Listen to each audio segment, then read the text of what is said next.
I just glanced at the man and immediately knew there was a fugitive hidden in his trunk. Did you pop the trunk for me? What?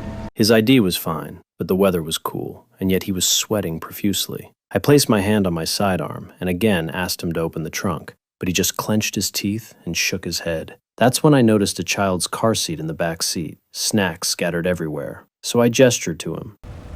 He responded, and I decided to let him go. Mr. Bernstein, so sorry to take up your time today.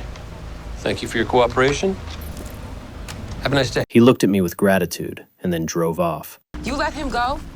Only way to save that kid. And what if you're wrong? When the car arrived at a dimly lit warehouse, We're clear. I found that the trunk was indeed hiding a robber and his kidnapped daughter. Had I opened the trunk earlier, I might have triggered the robber's anger. Just as the robber was getting out of the car to leave, Drop your gun! I had left a subtle hint on his release form for him to drive to the police station. The fugitive thought he had escaped, but instead, he walked right into a trap. Earlier this morning, a transport vehicle carrying 20 prisoners crashed. When we arrived, we found scattered parts and bodies everywhere. After counting, we realized that 7 of the prisoners were missing, and the guards' guns were gone. All units, be advised, 7 prisoners escaped from the bus. At least 1 is armed. Then I noticed movement in a nearby thicket. I carefully advanced with my gun raised and found a dying guard, but it was too late for rescue. The guard looked at me, and with his last breath said he loved Beth, and then he passed away. Just as I sat down, regretting my inaction,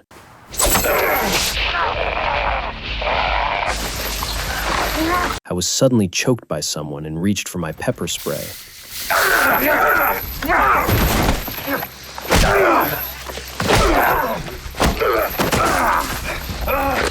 Don't move! Nolan!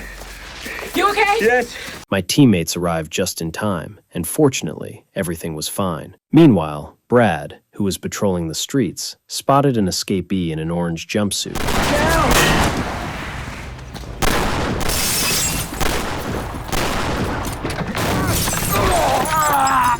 Get on your stomach! Get on your stomach! Go! So far, we've caught 2 of the 7 fugitives, but 5 are still unaccounted for. This is putting the entire city at risk. Sheriff Gray ordered everyone to mobilize to catch the escapees. We put out emergency evacuation notices on the patrol cars in the nearby neighborhoods. Brad even spotted armed civilian groups organizing on their own. We heard prisoners were on the loose.